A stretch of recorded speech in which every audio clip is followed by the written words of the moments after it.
just going to go ahead and run down a couple of the positioning things. For the most part, this Huh.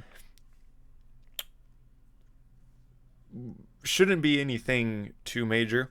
Uh, just let's refamiliarize it. I don't really want to overhash some of this stuff. I have a couple ideas about directions I want to go and take these conversations, but at the same time, it doesn't mean don't ask questions if you're confused. But I think that what we need is just a very quick overview on this, and then we need more live applications of it. So I don't want to overdo Yes. this part, is what I'm thinking. So go ahead and hop in, and I haven't used this myself yet. I've just seen it, so we'll have to bear with me slightly. So I believe that's not what I want. Who wants to choose a ball color? Oh boy, red. Why would the... No, that's red. Yeah. Red. Redstone. Yeah, that's not... Yeah, that's why. Yeah, we're smacking them around. Yeah. Oh, yellow. We got a couple different colors of Oh, it. yellow. I'm Ooh. colorblind. I can't see this. Are you? love- No, I'm joking. Okay. I have a buddy who is, and I'm always like trying to show him something. He's like, "Why is that tan?" I'm like, "Heck, it's green." But you know. Okay. So, defensive ideas. We want first man. We can always assume is going to be on the ball. First man of the opponent is going to be challenging. How we want our rotations is we want to think about so what is going to be important for us with rotations that we're going to need to focus on is, for the most part, every single rotation you have two goals that you're trying to balance and make sure that like you have two specific things that you're trying to do in each position. So, or at least like two specific options for how you position for the play, and you'll have to kind of fluidly go between the two of them, depending on what's required for the play. So, what do I mean? There's two kind of ways to think about defense and the second man and the third man. One way to think about it, the super classic way, is second man is front post, third man is back post. But we should hopefully remember the top box idea that we talked about. And top box is basically the application of the idea that second man is net, third man is midfield. So you see how those are both like there's two things we're doing. So third man's like playing for pass. No pass. Yeah.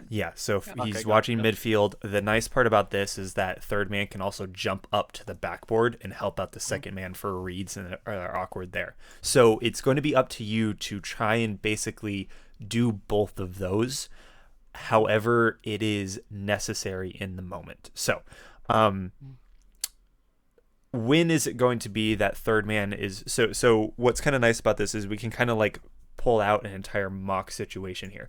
Let's say we're on a little bit of a counterattack and we're trying to make some quick rotations through, and for the argument's sake, second man, so both players are kind of rotating through back post, well, rotating, like let's say we land like this and we're coming back. So for this, the second man, how do I draw on this?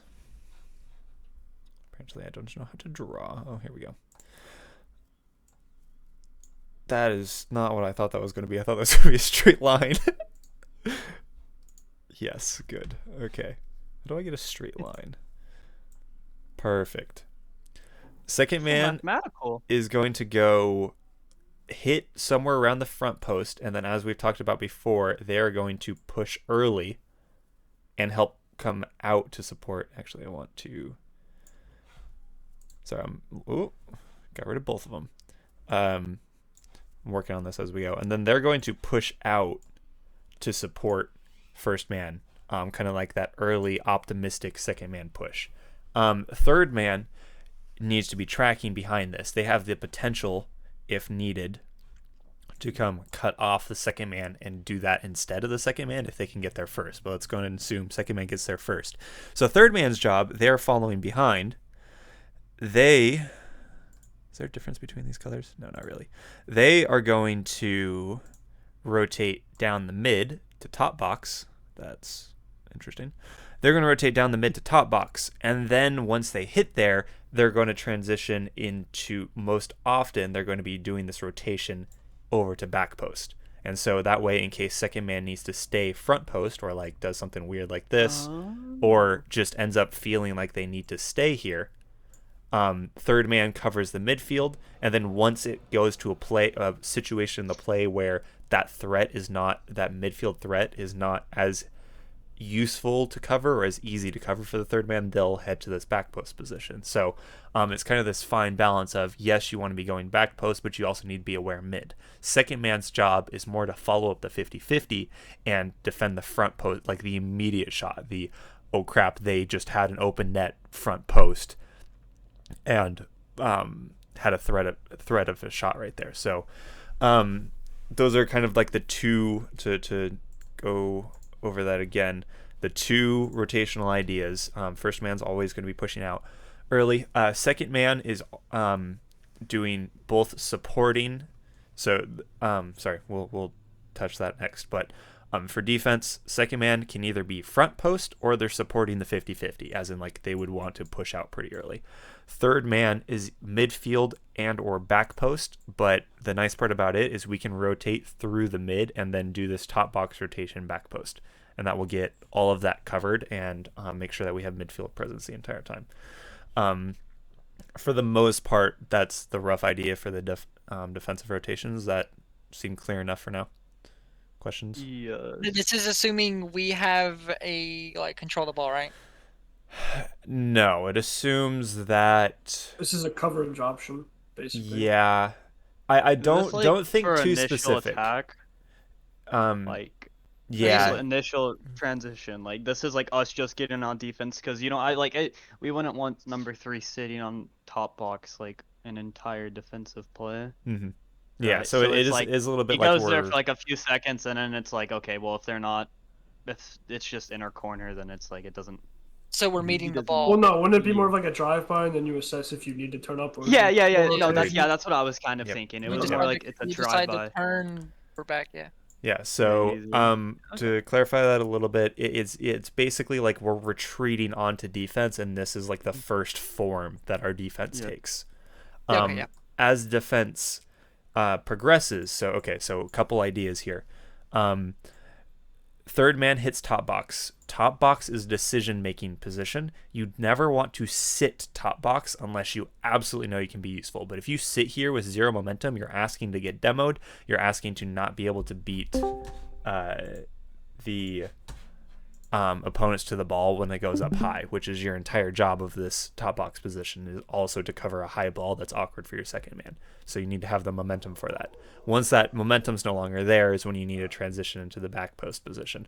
So now that we've kind of, let's say that the play is developed in such a way where third man ended up back post as second man pushes. So how do we sustain defense now that we've gotten onto defense? So for the most part, this is kind of where that whirlpool idea comes in.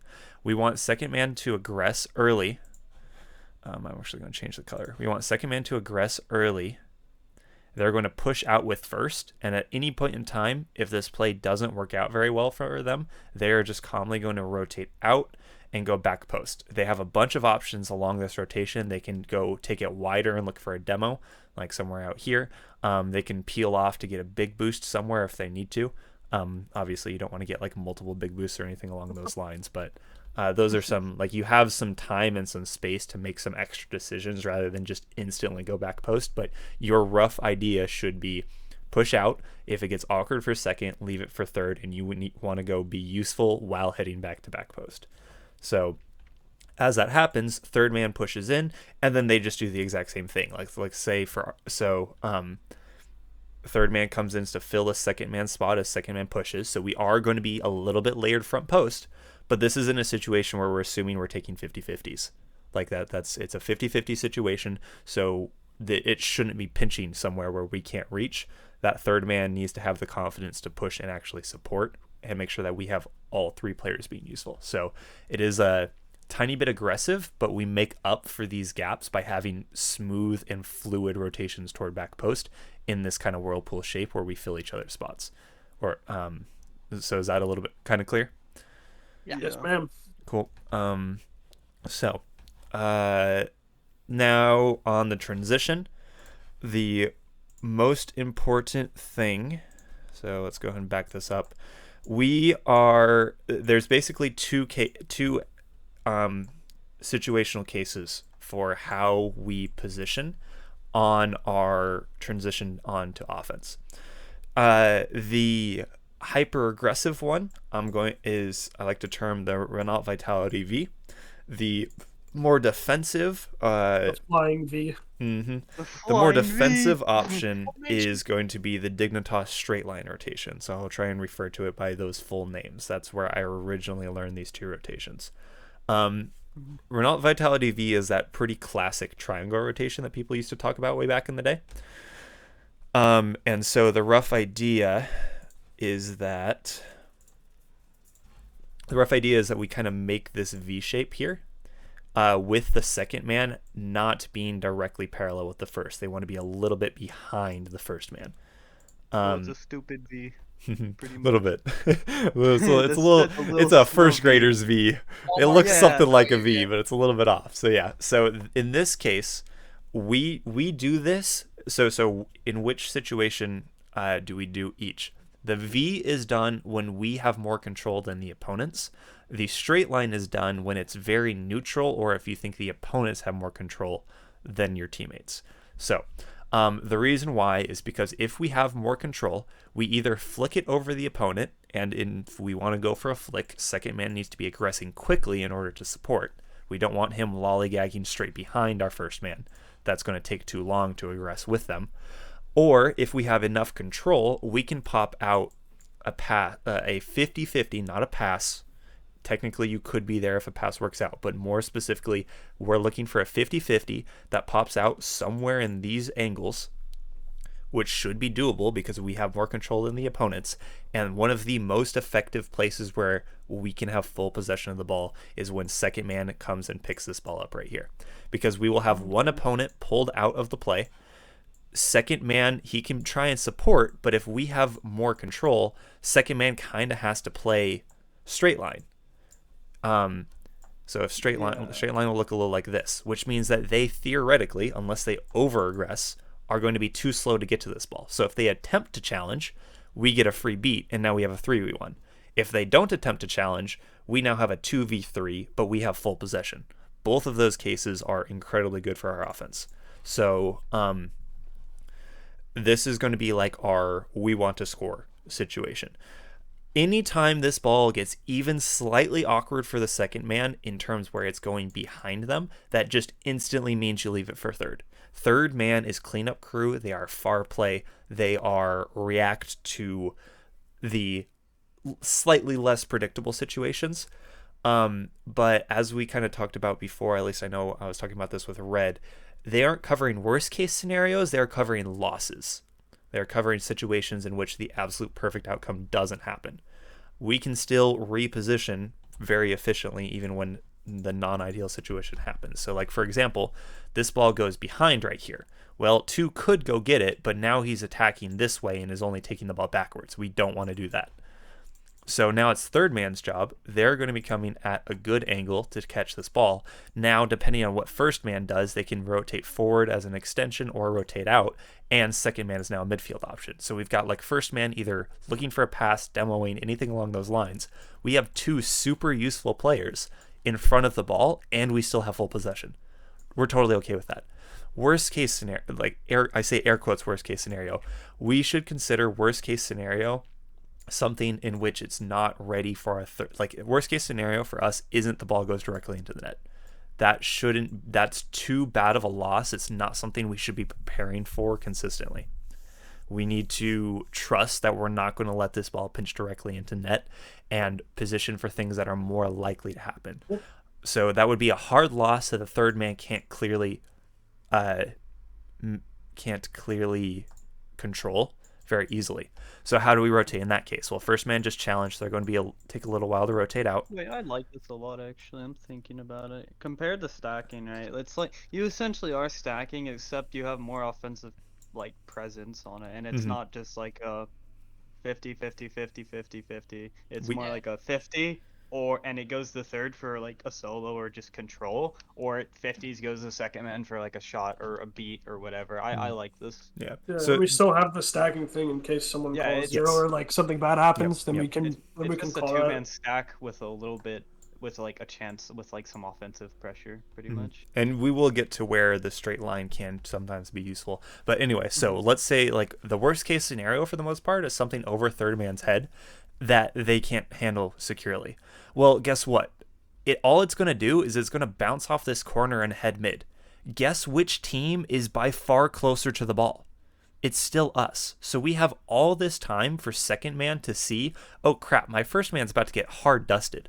So they leave early, and now they're basically front post before this ball is threatening. And now third man rotates back either through mid or more back post, and we've got that net and midfield covered. We've got both of those defensive situations that we talked about covered. So, golden rules, couple golden things to keep in mind when we're doing rotations, especially like honestly it's going to be a main philosophy we need to employ. The second things get awkward for second man, they leave and they rotate back to cover further situations. They don't overstay their welcome. That's going to open up your third man to be incredibly useful, and it's actually going to be awesome when we start rotating like this because second man thinks, oh crap, this isn't going to work, so I leave early. But then all of a sudden it does work. It just went to third man. Well, guess what? Rather than you being like, oh, stuck up field or doing something weird rotating underneath the ball, if we are constantly rotating out away from the ball like this, guess what? We can now, I can move this. Interesting. Instead of doing this, we can turn forward now, and we're another great passing option starting from the side. And it opens up a lot of space, and we'll just adjust to whatever the play brings. So that also applies on defense. Remember, we talked about when second man pushes early in a situation like this, and the ball's over here. Second man pushes early, but the second it doesn't go well for them, they rotate out. That's third man's cue to go over here. The ball, if first man loses the ball in such a way where second man can't get it, there's still no threat because when they lose it, it's just going to go to the back wall. So just calmly rotate out, let third man cover this, and then you can cover the midfield. And so we've still got those situations covered. The most important two people on the defense are the person in net, the person covering midfield, or alternatively, the person front post and the person back post if the play develops that long. So we can transition into these positions super efficiently, super easily, especially if we keep in mind that second man's job is to cover the 50-50 close, and the second things don't work out, they rotate out. Third man's job is to cover the farther plays. Second man's close plays, third man's far plays. But they're still looking to maintain, to keep some pressure up, get free possession, and then utilize both of their upfield options as much as possible. While, like, if they're a threat, if you have two upfield options that are a threat to the opponents, that might even just mean that you have more space for a solo play, which is still awesome. So we can have some really terrifying offense if we get this all together and get this consistent. So, other route is stacking, or I say stacking. Dignitas straight line. It's not quite a straight line, but it's generally like there's a straight line from the third man to the first man to the ball, something like that, and then second man wants to hug the wall It's a like little bit. Diagonal, not like a vertical, not like Yes. horizontal. Yeah. So, okay. Yeah. I get that. I think I've heard. As this works, this line's gonna pull like Yeah. this. Yup. So I can actually here, funnily enough, if I do it like this instead, if we do that, we do that. We go here. A significant amount more doing this. And so the nice part about this, as we slide up the field, is now we've got a whole bunch of coverage on what's going to happen. We still, even with straight line, second man's job is close play, third man's job is far play. So if we take a 50-50, we still have a little bit of presence right here for the that pop out thing where the second man can get completely free possession. But then our third man, if it goes past the second man, our third man's in a clean position to go mid and take a 50-50. Here, they can go mid and take a 50-50 before the opponents have time to do anything. Or if it just straight up goes behind the second man, well, we still should be in position to get to it before any of the opponents, or at least get there in time for a 50-50, which buys us time to rotate out for first and second. So But these are in situations where we are heavily relying on that third man and we're looking for something kind of whack to happen, which is why they are further away. If you compare where the third man is in the straight line compared to the V, third man's going to be like all the way back here when the ball is here in the straight line. If we're in the V, they're going to be like all the way up here. So it's not a ton further up the pitch. It's not a ton further up the pitch, but it is a whole lot closer to the ball. You can see this difference here. So that's one of the reasons why V is a more aggressive, opportunistic thought process. Whereas aggressive VE. I actually love that. That's great. VE aggressive. That's good. But yeah, so in both cases though, second man short play, third man's far play. The second things get awkward for second, you need to start your rotation out early because that makes you more effective and more useful for your third man, either on defense or offense. Capiche? Yes. Whoosh. Cool. So Whoosh. I can remember. I was just gonna reword it because that's how I learned it the other way. When second man rotates behind basically the whole whirlpool thing you talk about, he traditionally becomes the new third man. So then it's kind of like a game of fill in the roles then, because first man is now second man because he's the farthest extended, not nearest to the ball. Or like not challenging the ball, and then third man becomes first. You mean he goes like over here and now he kind of becomes second in here? Yeah, because he's on his rotation out and he's the most extended out of the play, not going for the ball, which makes him second man. And then the third has to fill in. Yeah. So this just kind of has like second man. Like the second man's like out of like second man's least likely to commit for something then. Essentially, from what I understand. Once you leave, the second you go, okay, this ball's not for me. It takes this far for you to turn from a second man into a third man. Like the second you do this, you are now a third man, and that's what we want. We want this third man to be so useful that they're almost considered a second man at the drop of a dime, because that's how we're going to really just absolutely overwhelm an opponent. Yeah. You can go beast mode on beast mode. I fucking like that. Let's go, Sana. Yes, sir. Alright. So, I guess the only thing I don't know if it's like. So how is first man rotating out here? Is it? It seems like it's more of a rotation between second and third. Yeah, first then kind of does his own thing. And he then just kind of chimps until he. Tries to get some useful demos and then boost padding. Yeah, I wouldn't just say lollygagging, but like useful stuff. But he's the farthest. He has more time than anyone. The rough idea. So I use this anecdote all the time. I was super excited. Scrub Killer said he was going to come out with a rotational video, and I was like, "Oh, I'm going to get some great insight." And when I watched that video, he just said over and over, "After you make a play as first man, you rotate out to third. Your side goals are demos and boost, but you go from first man to third man. That is your main priority goal." And I was so disappointed that was something so simple that I'd heard over and over again. But in reality, that's kind of the thing about that. That is how you have consistent rotations and clean rotations, more specifically, is after you make a play, you consider yourself third. You do not re-enter the play. Okay, I like that. So it's like once you make an attack on the ball or a play, the second you're done with that, you're third man. And that's just, in essence what this entire rotation is as first man. This is just me explaining it just so I can it helps me learn. So as in essence, you challenge ball, you are third man now. So, do whatever you need to do, be useful third man, demo, boost steal, go back. And then if you're second man, the ball's awkward. Okay, now you're third man, right? And then if you're third man, ball comes to you, you're first man, make your play, go back third. Whatever, essentially. Essentially, if you are awkward in a rotation, or it's not your ball, or you can't do anything, you just go third. Essentially. I like that too, because then it prevents weird fucking cuts, which is the shit that I do by going from first to second. Because that's how I feel like it's taught at a lot lower level, because you have time to do that, right? And then it's it doesn't work at the level we're at anymore, because it just fucks up everything pretty much. I do want to add one extra. So I like that explanation. I do want to put it one other way, though. Another way to think about it is, so when you make a play and become you make a play as first man, you become third man. Another way to think about it is every time a play is made, it's also can sometimes be useful to just understand that the second a play is made, there is a moment of unpredictability. And until we have predictability, there's not really specific rotations you can use. So don't overforce a specific rotation because you like think you have to have one. Yeah, it can ruin like special chances. Yes, or like yes. weird shit may happen where it's like, oh, you can actually keep following it.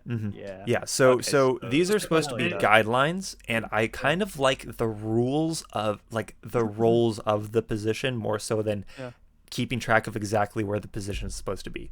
For example, the key rules is that you need to have a person you need to have one man be the close play person and one man be the far play. That needs to be consistent.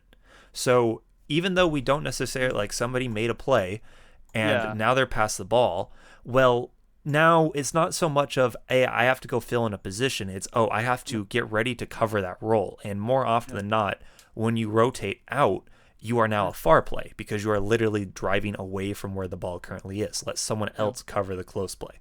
And so that turns you into a third man in essence as your past third becomes second. But I at the like same, that. Okay. Yeah, you can kind of think of it as like just you are constantly resetting the formation. You make as you go into the play, we have specific positions and roles we'd like to cover. But once the play has like happened, as in that 50-50 happened, there's some air of, well, I don't know what's going to happen. I don't know which direction this 50-50 is going to go. And that's okay. What we need to do is when we see a chance for predictability, we want to take that chance so we become more reliable to our teammates. That's the main goal. Help each other know where you're going to be by having these moments of reliability. So, a bunch of different ways to think about it, but I like that for the most part. I like that. So it's so just to kind of reiterate, it's essentially like I feel like it's what I said, except it's not the second you do something you just immediately rotate out. You need to like not wait a second, but you need to like see if like you said with the unpredictable plays, you need to see what comes out of the unpredictable play and then make your decisions based off that, right? So it's like you make your play, and if it's not like obvious what's going to happen, you see what happens then and you make a play off of it. And if it's obvious, then you just kind of rotate back, which the obvious thing would be you take a 50, it goes back to your close. So you go back third. And then your third becomes the close, and then whoever has balls first. Yep. Pretty much. Okay. Yeah. Okay. I'm getting it. Yep. So, and we'll throw in some more rules that will help stuff like this. I don't want to bring them up now, but like when I talked with Red, you should remember last night how I said you want to default to coming back with speed. Yep. Should be familiar. We'll talk about that stuff. That stuff will come up, and it will help us know what to do when truly unpredictable moments are happening. Once we have some, so the goal is to have some kind of a couple of defaults we can go to, or potentially just one default we can go to, so that we don't have to think about our exact first step. We can think about subsequent steps and how we can be most useful there, rather than going, oh, I don't even know if I need to go forward or backwards. That's a huge difference. If you already know you're going in direction X, you can go, what's the most useful thing I can do in that direction? Now that the play is developed. So we'll talk about some of that stuff too. Those are more specifics, but as a general, I like what we've been talking about so far. So just like I said, don't overforce these rotations. See, that's what we were doing. Yeah, we were fucking doing this when we played against Frequents. Now that I'm thinking back on it, right? And then it's like we fucked it up where like we started like relying on stacking a lot more, and it's just like this is so much easier to do. Yeah, we won't keep I that feel like flowing. we're just getting caught out because of that. We like relied on it a little too much. It was useful in some situations, but no, it's like, we were trying to maybe implement it way too much. Yeah. I had a question that might complicate this a little bit, but it's more of a rule for what happens in net. Okay. So, would you agree that there's situations where second man stays in net and the guy rotating back actually pushes up with first man? Right? That's like a possibility? Yeah. Ooh. Wait, say that again. The guy coming back, like the guy farthest. Oh no, you're going to get in trouble. You're about to get in trouble. Well, no, because I know it's not what's supposed to happen, but are there like contingencies for that? That's why I kept. Oh, man said no.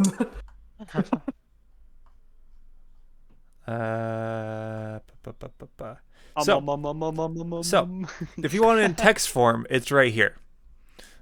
If you want it in text form, it's right here. When you rotate down through top box mid, there's this point of decision making. That is the top box boost.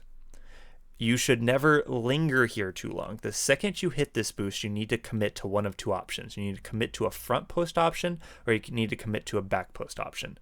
Back post option is what we talked about when we end up in a situation where second man's front post and third man's back post. So what that is that's when you go down mid and then rotate like this. So in this Twitter post, it's option 1.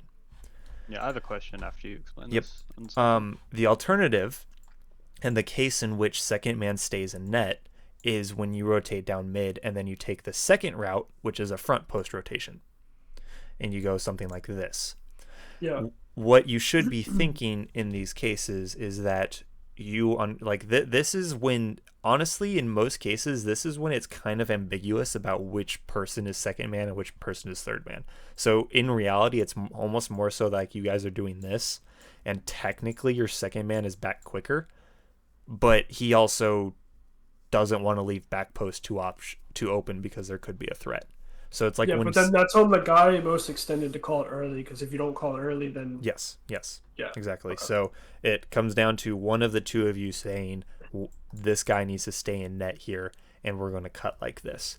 By extended, you mean like most out of the play, right? Yeah, furthest away gotcha. from. Yeah, and that play, if not that, I need to talk about percentages and whatnot, but like that cutting in front of him doesn't happen more often than the other option. Yeah, he'll typically go back post, but this can be used. Okay, that's what I was. Okay, that's what I was. Yeah, sorry. Yeah, and then no, you're good. I know you had something to say. I'm just gonna finish real quick. Oh, you're good. And then so this doesn't really happen that often up on the other side of the pitch on offense, unless you're waiting that half second for a redirect counterplay, pretty much, and then you rotate out, right? That's kind of specific. Yeah. Like you take their corner boost, and if he has a bang opportunity, you wait there for like 0.5, or like you do a drive by. Mm-hmm. It doesn't happen, then you leave. Like that kind of situation. Yes, okay. I 100% agree. Like it's basically the same idea. You never want to get stuck completely flat-footed. That if you're about to go completely standstill, that's your cue that like I'm already waiting too long. You can drive slowly. So like if you're picking up the opponent's corner boost and you see that your teammate here has a free touch, you are looking for this. You should be looking for this quick counterattack play where you drive up the sidewall, they pass it to you, and then you either shoot or pass it back down mid. But if you just end up sitting here, you start to become predictable and not have enough momentum on this play because it's going to take them too long to get it to you. They might as well just solo it and either hardcore solo it, and if that's going to be the case, we're looking for the opponents to hit it, we need to play possession, or they're going to solo it in terms of they're going to take a 50-50 and they need someone to come support them for that 50-50. So but kind of like that, you never want to stay stock still, because that's when the opponent that's near you with momentum, because they're behind you, has the chance to either demo you or just beat you to the ball. So that's one reason why we don't want that. So but yeah, okay, that's what I'm saying. So it has to be a very fast breakout play above the net where it's like a drop down or like a cross pass pretty much. Mm-hmm. And they're rotating out from the corner, or like just upfield in general. Yeah. So anyway, back to the defensive side of things. This happens, like this third man cutting front happens when they can clearly see that they beat second man to, like the actual second man to the ball. And so what's going to happen, and what we can see very clearly, if that happens in third turns, well, it's super easy to turn this into the V rotation, because now instead of it being third and second, it's literally just this, and now second man's coming in here and third man's going here. It's literally that rotation. Like it's this first graders looking V. Like we can do that super smoothly. And when your third man sees that cut, they just go, oh, that's fine. He can get there faster. I'm just going to kind of chill and play the far man. And as long as we're okay, as long as we understand that this still fulfills the rotation, that type of rotation, we are still predictable. Yeah. Okay. No, I like that, because that's sticking in my head. Like the rule of if you're close, if you're getting back faster and he can protect the net if something bad happens, then that's your cue to push. Yeah. Because you can get there quicker. Okay. Yeah, I wanted like a rule, because I've seen that before and I've done it, and it's always felt weird, and I've never known like. Mm-hmm. One of the keys to like tell when this is useful is to kind of ask yourself, can second man cover the close play properly? If they're stuck in net as the play is pushing forward and you are coming back this way, you can pretty clearly see like that's a lot of gap right here. So wouldn't it make more sense for you to kind of like cut this and be that close play because you have the momentum to do it? So yeah, that's so that's where it's like, hey, we have a pretty unpredictable rotation, but while the rotation is unpredictable, we still have really predictable roles that need to be covered. We need to cover close play and we need to cover far play. If close play is not being covered, then just cut it and cover close play. And once you are covering that, your third man, your new third man, this guy in this case, will see, oh, he's now covering close play, I'm far play. They think about it for literally a millisecond and they go, oh, this fits in with our V formation. I'm the man at the bottom of the V. Yeah. So does that kind of make sense how we can use those other, like those role rules to make ourselves reform rotations really quickly? Yeah. I was about to ask a question, but it was a really dumb question because I kind of just answered it myself. I was going to say one of the 50-50s is volatile, but then I'm like, that's when you just rotate top box because like, yeah. Mm-hmm. So you just do top box and back post. Yeah, that's why the idea is that you are rotating down this way and you only turn if you know you can be useful here. Yeah. So, or if you know the second man is staying extra patient for some weird reason. So you always have that chance to go like here or up to backboard or something along those lines. So yeah. All right. My question got answered. Okay. Pretty much. I was gonna ask. I'm like, okay, so if like the second when you're doing that rotation back and you're in that top box where you can either go to like, I'm calling it 1 and 2, so either one is going up and then 2 is going far post, right? If that second man's like, if he's in a spot where it's like clearly he wants to take like a defensive stand, then that's when you would go to that like 1, right? Yes. Pretty much. Yes. If that open space is there, I can imagine that being like or if it's just a spot where like he has boost and he's net and it's just like, I don't know. If he doesn't have any like momentum, then it's like it doesn't make sense. It could get tricky though. Yeah. Because of one thing I was thinking about, if he is hanging back, but by the time the guy coming back decides to go as the man's pushing on a net and then the volatile 50-50 happens, that could be bad. Yeah, no, that's it. I feel like it's gonna be a thing that needs to be communicated and very early. Yes. That very, also very early. So it's that third man's job to communicate what he's doing there. Could also call second man if he wants to stay patient. He could say, "Can you cut me or push?" Mm-hmm. Yeah. If he's in a weird spot where he's covering an angle, then he could just call him on. I think that could also work. Yep. And this entire conversation right here is why we want the second man to pretty consistently push out. The second you that's sit like here, it's not normal for the third to cut. Yes. That's You're not that's normal. like a. So that's I'm sorry. I'm sorry. I'm so mean. So yeah. Why are you so toxic, Red? Your dad. Got him. Damn. You know who else has dementia? Yeah. You know who else has dementia? All right. So that's not funny. It's hilarious. Yes. Yeah, no, we're good. It's a joke. It's fun. No, you're. All right. So, offense. We have possession position, and we have attacking position. So remember how we talked about so we have again we have 2 roles. We have a possession man and we have a scoring man. We also have potential positions. We have the midfield boost position and the midfield scoring position.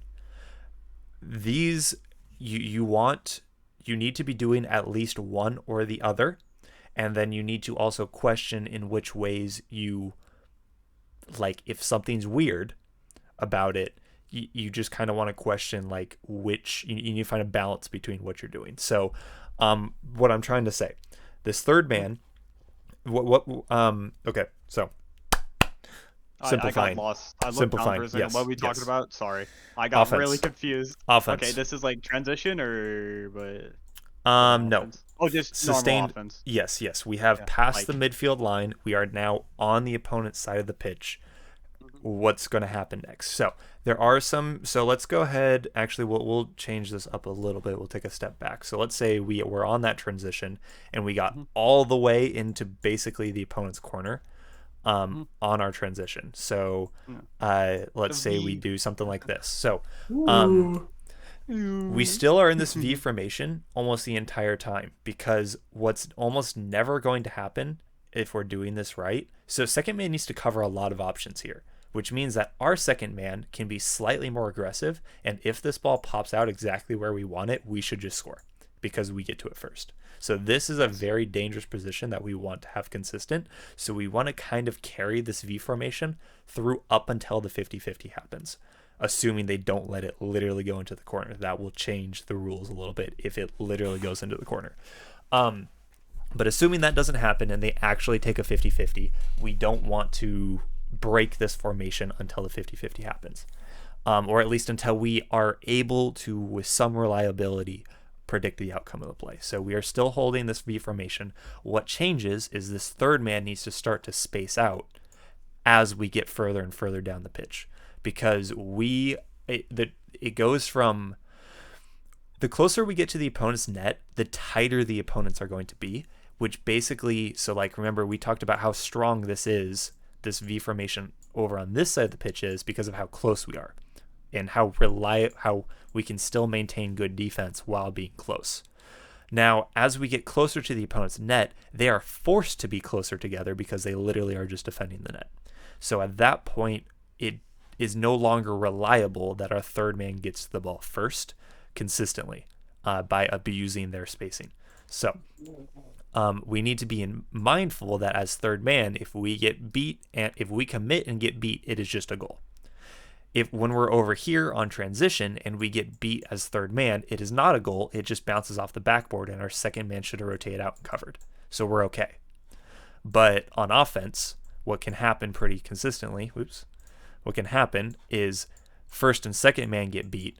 Now it goes to third, and then third gets out 50-50'd, and then it's just a goal. So we aren't okay in that case. So in those situations, we need to space out a little bit more in order to make sure that that doesn't happen. So the super general rule of thumb that will never apply to all situations, do not overdo this, but the rule of thumb is that we don't want to go too far past the midline. I absolutely despise the people that despise is not quite the great word. I really dislike the phrasing of never push past midfield as third man. I think that is literally retarded. I think that it's literally just spits in the face of the fact that Rocket League is fluid and unpredictable, and you need to have these moments of rotations that you just can't quite explain. You just know that you have to do it because it makes the most sense. And telling someone to never go past the midfield line just says don't ever take those opportunities that present themselves. Just only ever do one thing. That just kills the fluidity and literally, in my perspective, the beauty of the game. I can see the ball bouncing right in front of the line, and some kids I can't. Yeah. That would be me. Yeah. So you actually disagree with Luke in this area, then, yes, right? I do. Okay. Space Spear also is of the perspective of never cross the midfield line. To be fair, they don't technically mean never cross the midfield line. They kind of just mean you should never cross it unless it's the most obvious thing ever in the world. And it's I still think that that's too much. So yes, I do disagree about this fact. But it does depend on the situation. So nowadays, people have started to say that second man is the hardest role in the game. And I think that that is true. However, the reason why it's a new revelation is because people used to think that third man is the hardest role in the game. And the reason why it's so hard is because of this situation right here. You have to know, when you push past this midfield line here, you have to know that if you jump as last back and get beat, it is a goal. You have to be prepared for that fact, which means that if you come forward, you have to have the mental fortitude to turn back and shadow, even in kind of awkward situations where I could have potentially beat him, but because of the unpredictability of Rocket League, I can't go. The risk that comes with it. Mm-hmm. Yeah. Exactly. So that's why this is why third man is so hard right here, and why it used to be considered the hardest role in the game. So, anyway, I think jungle's probably the hardest role. Top. It's all about Rome. Oh, you're kidding, right? Yeah, I'm kidding. Okay, I'll put that on the flame. I was thinking support, but never mind. I was thinking Support jungle. easy. In ranked, I'll second support. Mid. Okay, mid. Okay, can you guys stop hard. getting off topic? Seriously, like what the hell? Who like? Take it, Red. Yeah, All right, so I blame red. honestly, I do I'm too. Obama. so what can help in these situations, and what can make this a little bit clearer, is to continue to think about the fact, or so we do still have this close play, far play thing going on. But once the ball kind of passes the midfield line, we also have another rule set that we need to keep in mind at all times. When we are on offense, second man is a scoring option, third man is a possession option. We want to have that pretty solidly in our head. That doesn't mean that the third man can't shoot, but they should understand that anytime you are in a third man position, it is not a reliable goal scoring opportunity, because you should be positioned in such a way where it is so far to shoot towards the net that the opponent should be able to cover in time. That should just be a fact you understand. So that is one thing that can help us keep in mind. You are a possession option. There's no reason to jump towards the backboard as third man, because that is not a possession play. That is literally I hope I get lucky and out 50-50 this directly in front of the net. Like, no. Possession option needs to play patient, let them bring the ball to you, take a good 50-50, or if that's not an option, just rotate out.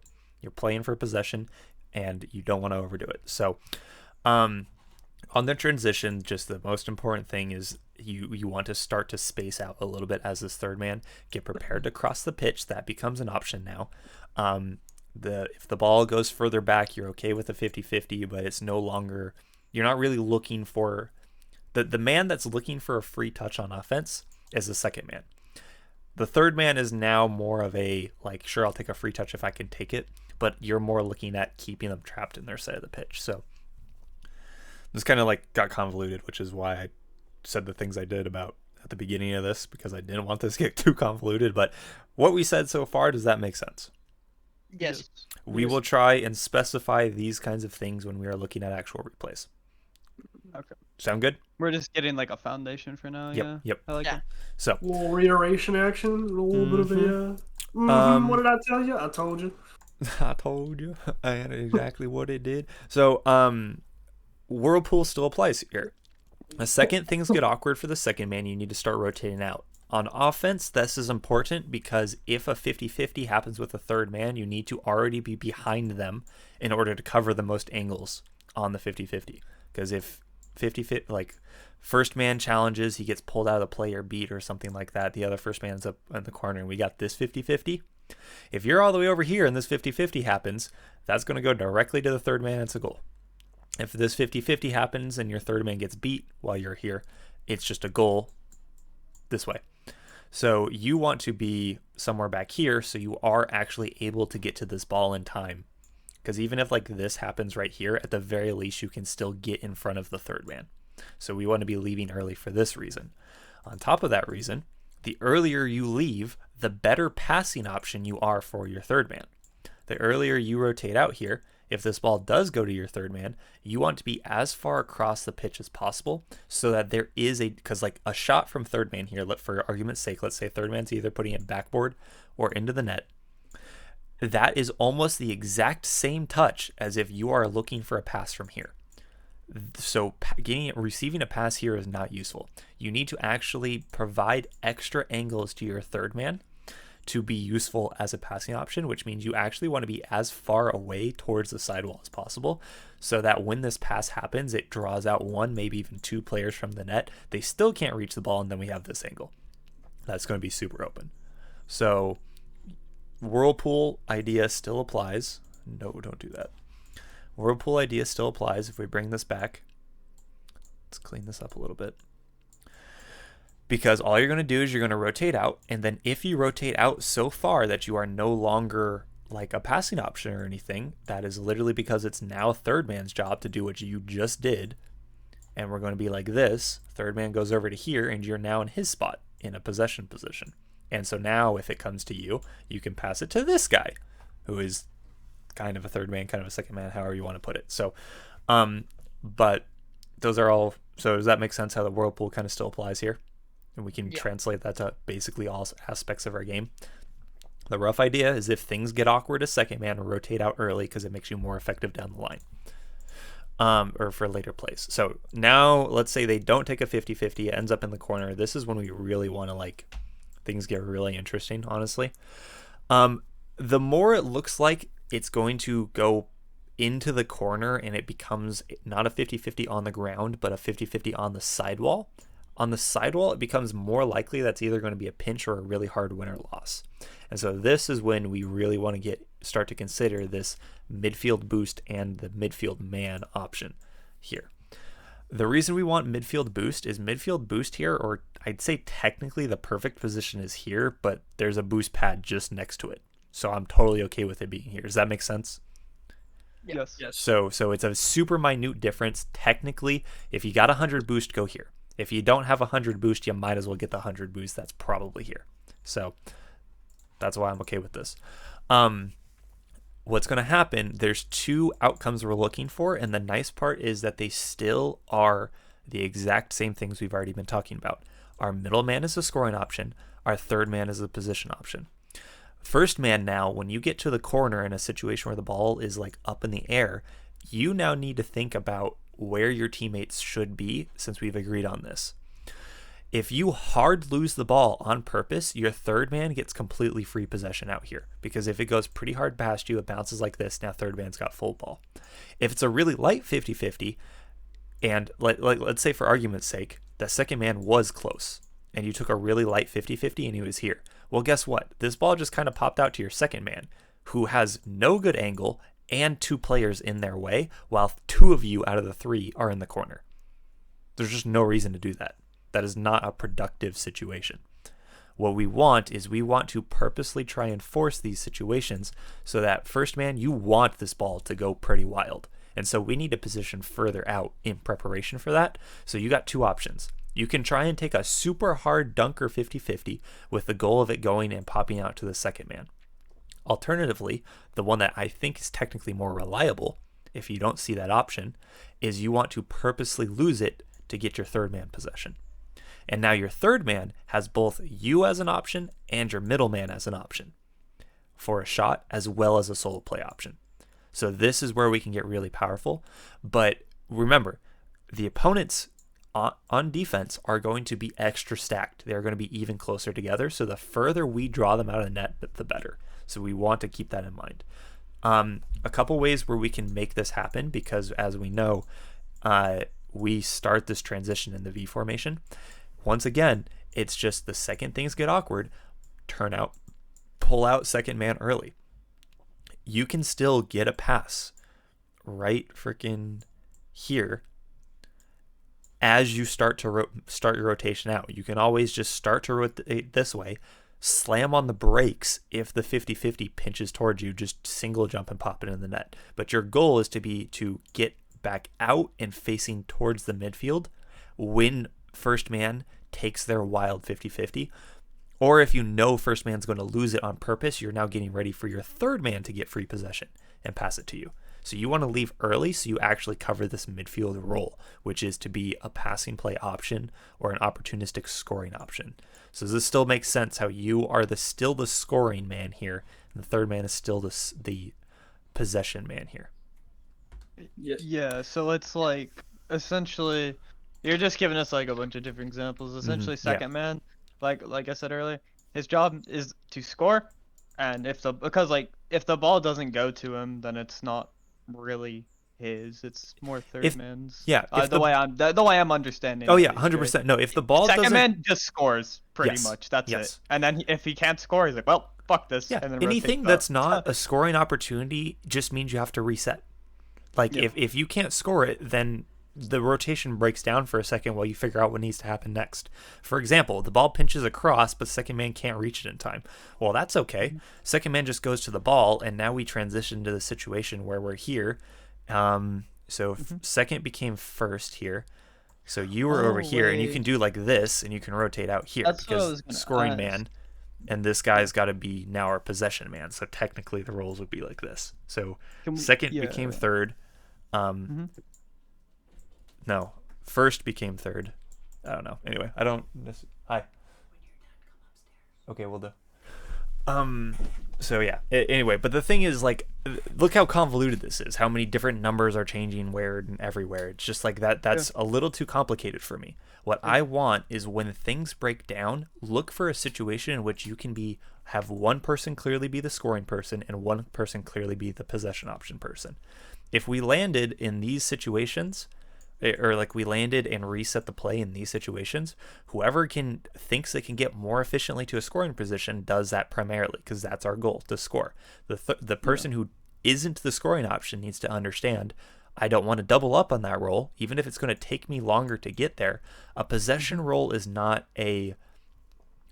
I need to get there instantly position. The entire idea of a possession role is to cover a lot of ground, which means that if the ball gets lost behind, you have tons of time to get there. So yeah, exactly. Okay. It doesn't really matter where you start from. Like, the important role is the scoring role.